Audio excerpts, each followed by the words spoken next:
Welcome back. Panel is here. NBC News Chief White House Correspondent Kristen Welker, Politico's White House Bureau Chief Jonathan Lemire, author of the just-released book, The Big Lie, also Mr. Way Too Early, former Republican Congressman Carlos Curbelo, and Democratic strategist Adrienne Elrod. Welcome to all of you. A lot to get to. Let's get to unpacking Joe Manchin. Kristen, you have some news this morning from the other senator who is the star of Waiting for Godot sometimes, and that is Kristen Sinema. What do you got? That's right. Well, all eyes are on Kristen Sinema. She and her team said that they were going to review the bill over the weekend. I've been talking to a source who's close to the senator, though, who points to the fact that this new reconciliation bill includes the carry interest provision that she has long said that she opposes. Now, Manchin's team says, tough, they're not taking it out. But this could be where battle lines get drawn. The question is, though, Chuck, is there just too much pressure on Sinema? Does she need to find a way to support this? Does she find compromise in some other area like prescription drugs? That's where you have some Democrats saying, look, they might be able to move a little bit and give her a win. But she wasn't a part of these final rounds of discussions, and that could create a last-minute snag here. Jonathan, what do you think?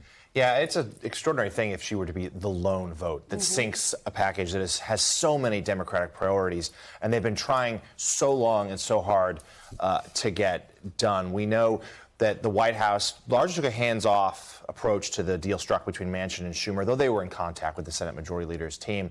It'd be interesting to see if Joe Biden wants to step in and try to play the role of the closer, drawing upon his decades of the Senate. But right now, they just suggest they feel like this needs to get done. There's this almost existential need for the Democrats to post this victory, not just because of what it would mean for the Biden presidency, but give them something for November. All right, Adrienne, is this that something? And didn't seem like Joe Manchin was that interested in seeing Democrats keep power.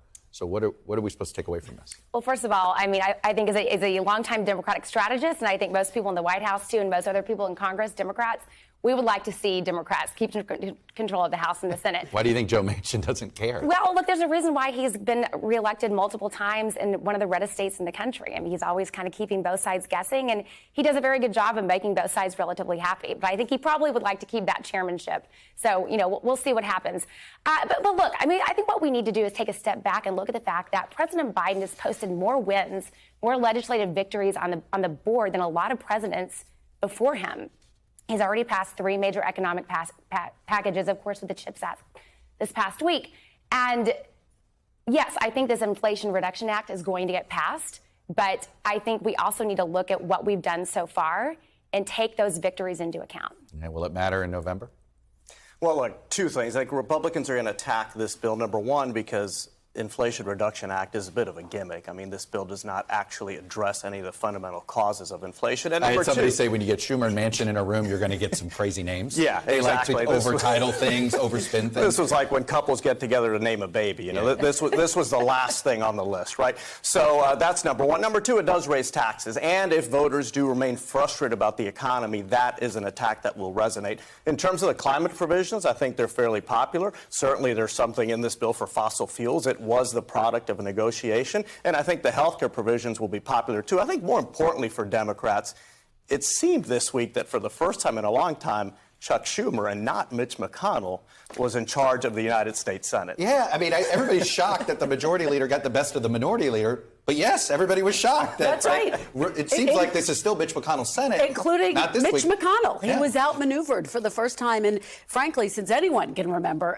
covering Washington. But I do think it can't be overstated. This is a significant week for President Biden. There's no doubt about that. And I think the question becomes, how does he keep this momentum going? We know he was eager to get back out on the trail. He had a trip planned to Michigan this week. Now he has a rebound case of COVID. The doctor says he has no symptoms. He is eager to get back out, though, and really to reset his messaging, because as we've been talking about, I think now for months, his messaging hasn't been breaking through on the economy, for example. And I think the big question, Chuck, is really going to come down to one thing. Will prices start to come down? Will this legislation, if it passes, help that to happen? That's the argument the Democrats are making, but they now have something to run on, and they didn't have that 3 days ago. Well, they still got to pass it.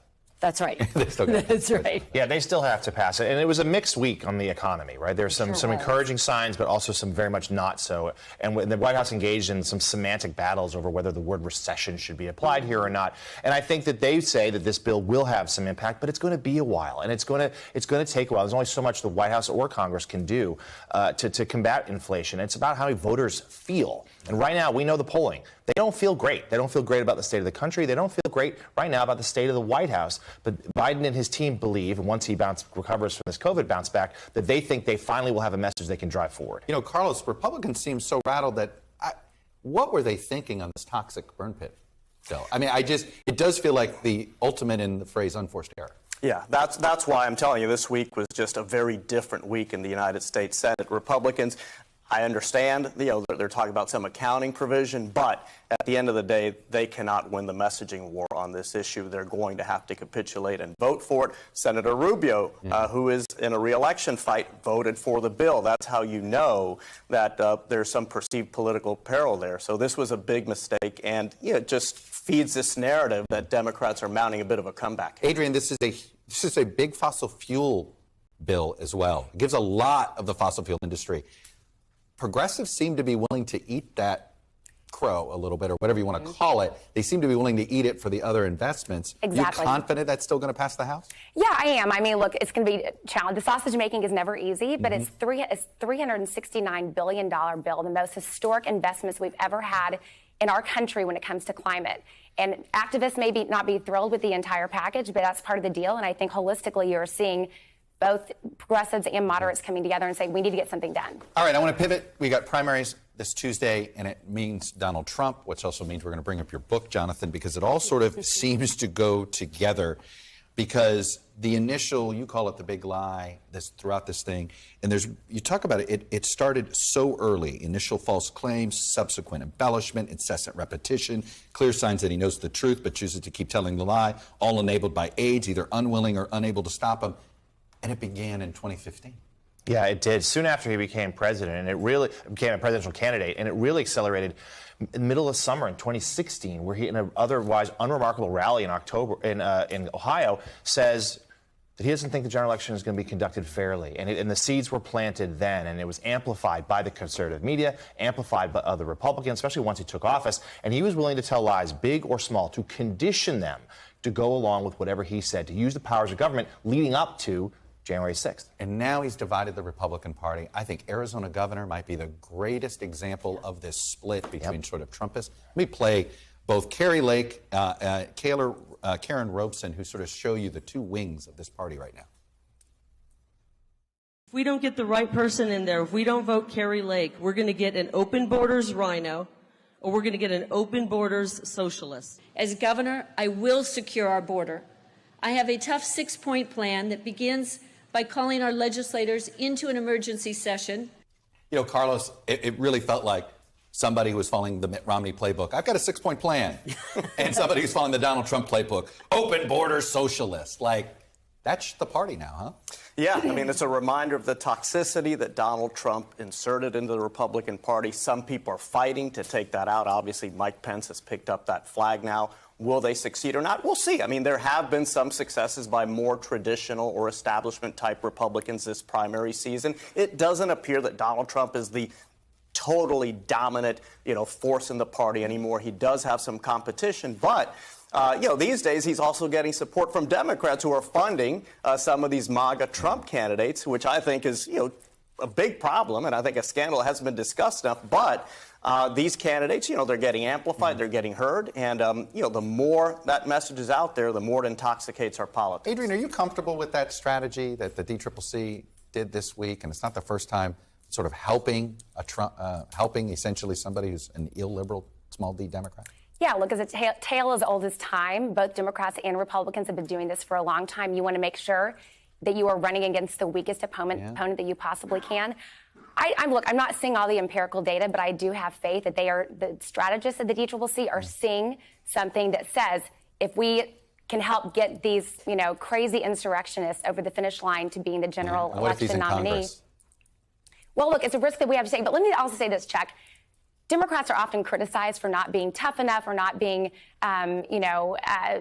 aggressive enough when it comes to strategy. Here's an example of us doing that, and we're getting criticized. But I think the challenge, though, when I talk to Democrats who are really frustrated and worried about this strategy, they say the problem is twofold. One, the person might actually get into office. And number two, it makes Democrats look hypocritical for saying these people are a threat to the nation's democracy. And Doug Mastriano in Pennsylvania is the perfect example, someone who Democrats really wanted to win the primary. Now he has in the gubernatorial race. And now he's doing better in the polls, Chuck. And that is making Pennsylvania Democrats very nervous. And it undercuts the work of the January 6th committee in many ways as well, that it puts this suddenly seeming like this is okay. It sort of almost blesses this behavior.